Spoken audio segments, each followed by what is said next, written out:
কথায় বলে, মা চেনে সন্তানকে আর সন্তান চেনে মাকে। কোথাও না কোথাও গিয়ে ধরা তো পড়ে যাবেই, মা নাকি মা নয়। ঠিক বলেছ।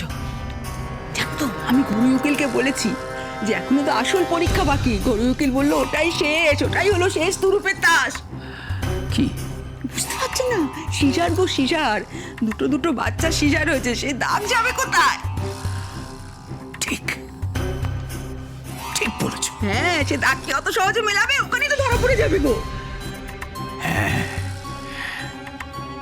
দাঁড়াও দাঁড়াও, আরে কোথায় যাচ্ছ? আরে দাঁড়াও না। এই, তোমার কি ভীমরতি ধরেছে নাকি? দরজা বন্ধ করছো কেন?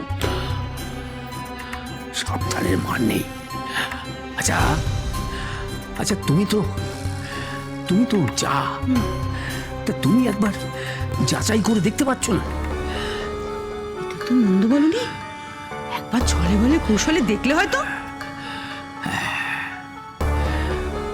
তাহলেই ধরা পড়ে যাবে, তাহলেই কেসটা বাড়িতেই খতম হয়ে যাবে। ঠিক বলেছো, দাঁড়াও আমি এক্ষুনি যাচ্ছি। দাও দাও দাও, কি হলো?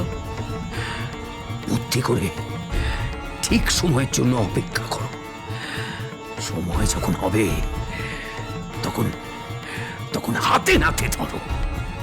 ঠিক, দুটো বাচ্চা সিজার, সেই মাতৃত্বের দাগ যাবে কোথায়? হ্যাঁ, সেই দাগ কি অত সহজে লুকিয়ে রাখা যায়? এটা হলো প্রকৃতির দাগ, চাইলেও সে দাগ মেলাবে না।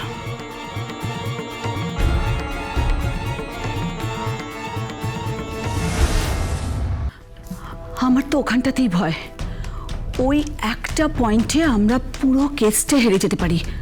স্ট্রেচ মার্ক, অপারেশন মার্ক, এগুলো কি?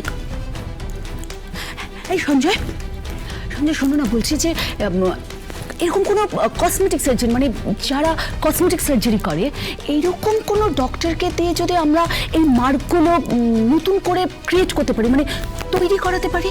সেটাই তো বলছি, ওই দাগটা তৈরি করতে গিয়ে যদি ধরা পড়ে যাও যে অপারেশন হয়েছে। না, তুমি বোঝার চেষ্টা করো। দেখো, এরকম কোনো সার্জন, কসমেটিক সার্জন তো থাকতেই পারে যে এত নিখুঁতভাবে কাজটা করলো যাতে বোঝাই না যে অপারেশন হয়েছে এবং আমরাও ধরা পড়লাম না। আর ইউ শিওর যে এরকম কেউ থাকতে পারে?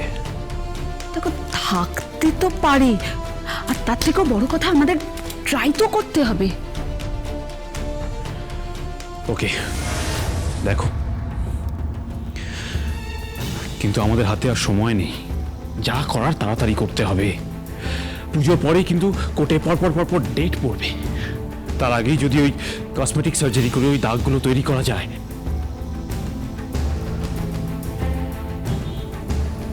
পারবে তো ওই দাগগুলো তৈরি করতে? পারতে তো আমাদের হবে। তুমি বরং একটা কাজ করো, তুমি না এরকম কোনো সার্জনকে খুঁজে বের করার চেষ্টা করো। ঠিক আছে, ওটার দায়িত্ব আমি নিচ্ছি।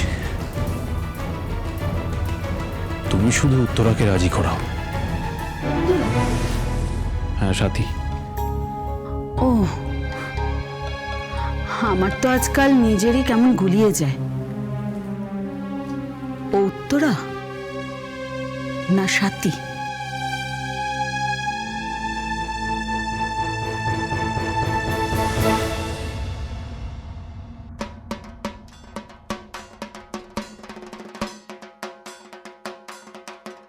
দাদা দাদা, কি হয়েছে বল?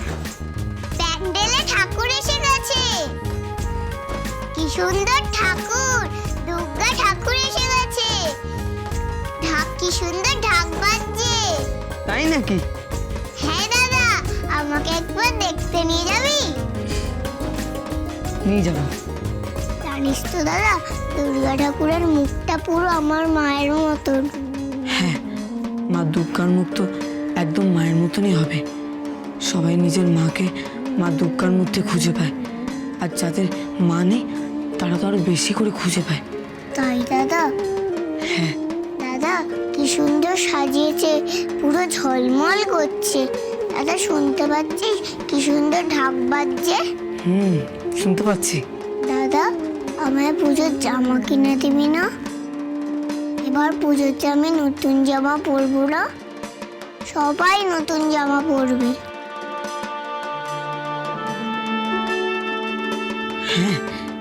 কেন পড়বি না? দাদা তাহলে আর কদিন তো পুজো বাকি আছে, আমার একটা নতুন জামা কিনে দে না দাদা।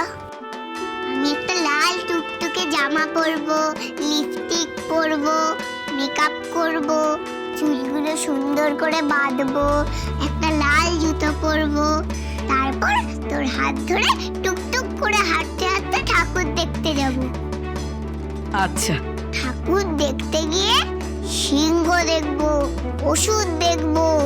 বাবা, মহিষাসুরের মুখটা কেমন যেন, ইয়া বড় মাথা, ই মোটা মোটা গোপ। দাদা মহিষাসুররা খুব খারাপ হয় না?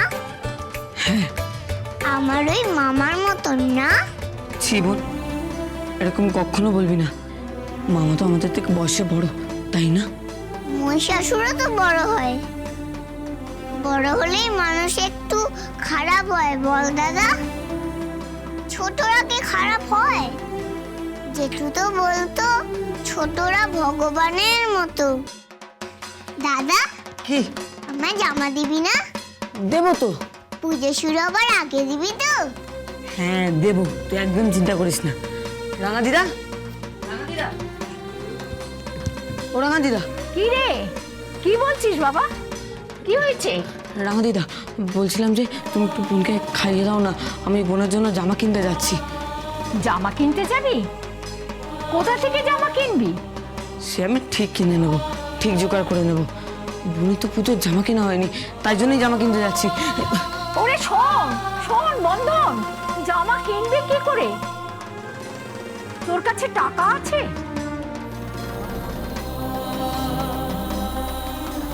বোনের জামা কেনার ইচ্ছা থাকলে এমনি টাকা জোগাড় হয়ে যাবে, তুমি একদম চিন্তা করো না। দাদা এবার আমি যাই রাঙা দিদা, যাই বোন। দুর্গা দুর্গা দুর্গা দুর্গা।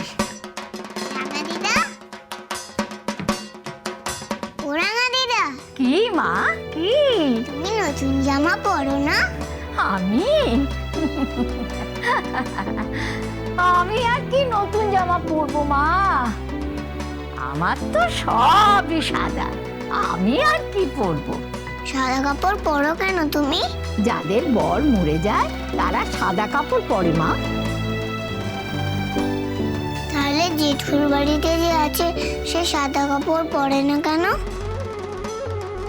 সে যদি আমার মা হয় তারও তো সাদা কাপড় পরা উচিত। আমারও তো বাবা নেই, তার মানে ওনারও তো বর নেই। সে যদি সত্যি মা তো তাহলে তো সাদা কাপড় পরতো, বলো?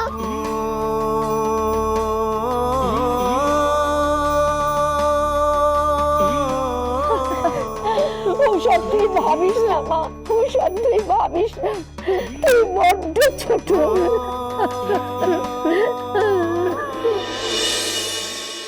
তুমি ভিক্ষে করে পেট চালাও নাকি? দিন আমার বোনের জন্য যদি কিছু পারেন, তবে এটা ভিক্ষা নয়। যদি ভালো সময় আসে তাহলে এই জামার দাম আমি আপনাকে ফেরত দিয়ে দেবো।